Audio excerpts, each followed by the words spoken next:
Hey everyone, I hope you've had a good weekend and everything. So we're going to get started with our lessons on the endocrine system. And sorry I don't have a picture of me like I've had in other videos, but my new computer that I have here at home does not have a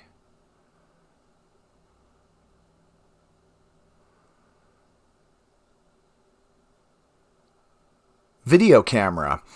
And I've also noticed that my little dock cam probably could get replaced. So I hope it's not too blurry for you. But let's get started.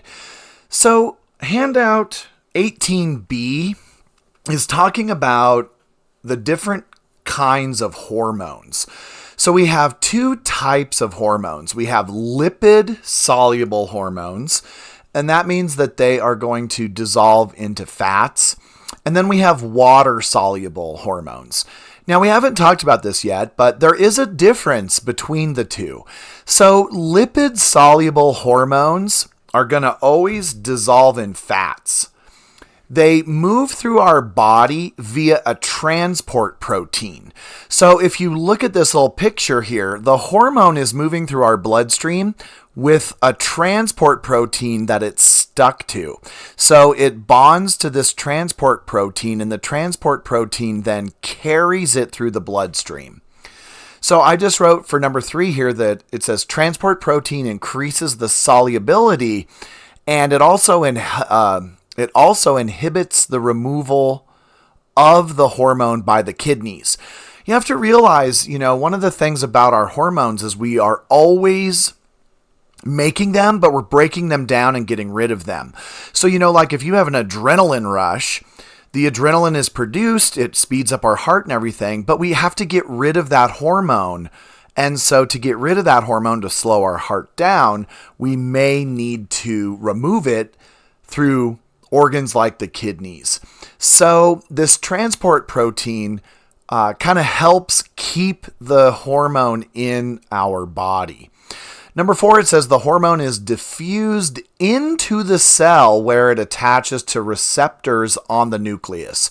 So what happens with lipid-based hormones is they actually move into the cell they affect, they plug into the nucleus, and then they tell the nucleus what to do.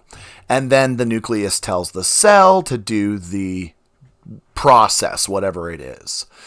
So then I just wrote that the hormone then can activate the cell. Some examples of these types of hormones are going to be our steroid hormones like estrogen and testosterone, as well as our thyroid hormones. So these hormones, just think like testosterone or estrogen, they don't tend to get lost out of the body. We keep them in the body with this transport protein, and then they're going to go into the nucleus and program the nucleus to do a job like grow hair, for example, with testosterone. All right, so that is our lipid soluble. Now I'm going to move this up and we're going to talk about water soluble hormones. So water-soluble hormones are going to be a little different. They move through the bloodstream without a transport protein. So they move through the blood freely. It's just the hormone by itself moving through the bloodstream. Now, these hormones can dissolve in water, so we can carry them in water instead of fat. No transport protein. And they actually affect the cell differently. They grab onto a receptor on the plasma membrane of the cell, and they activate the cell through a series of chain reactions. So an example of this would be a hormone like epinephrine is going to attach to the plasma membrane and then cause a chain reaction of events that then activates the cell to do its job. So like if it's a heart cell, it's going to speed up. So I just wrote here that the hormone activates enzymes that phosphorylate proteins. That means so they activate the proteins. The proteins cause some kind of physiological change.